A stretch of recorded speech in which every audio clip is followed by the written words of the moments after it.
कर्म करत होवे नेह कर्म। याद है पिछली एकादशी को आपने एक कथा सुनी थी, भगवान श्री कृष्ण गोपियों की, दुर्वासा महाराज की, है ना।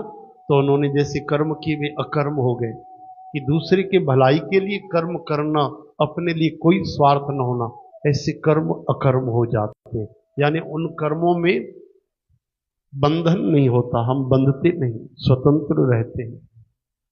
और कोई आदमी ये सोचे कि भैया कर्म बड़े खतरनाक हैं, स्वर्ग जाओ तो सोने की जंजीरें, फिर गिरना पड़ेगा, जन्म लेना पड़ेगा, और नरक तो फिर नरक ही है, जन्म मरण तो जन्म मरण है।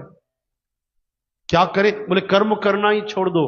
तो भगवान सावधान करते हैं, ऐसा संभव ही नहीं।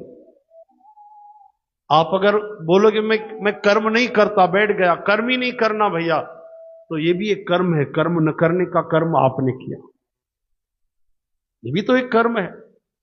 अब कोई आया आपसे मदद मांग रहा है, बोले भैया हमने कर्म करना छोड़ दिया, तो उल्टा पाप लगेगा। कोई दुखी है आपसे मदद मांग रहा है, आप कर सकते हो, आपका कोई नुकसान नहीं, फिर भी आपने नहीं की, तो ये तो दोष हो गया।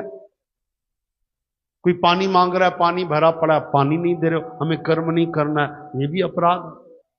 कर्म छोड़ना नहीं, कर्म के फल की आसक्ति छोड़नी है, ये बात है। कई लोग कर्म करना छोड़ देते हैं, बहुत सारे लोग। ये तो गीता जब भगवान ने सुनाई तो कुछ सुधरे। हरे राम। कर्म नहीं छोड़ना, कर्म की लालच छोड़नी है, कर्म का परिणाम छोड़ना है, विकर्म छोड़ना है। जो काम नहीं करना चाहिए वो कर्म छोड़ना है, जो करना चाहिए वो तो करना चाहिए। हरे कृष्ण।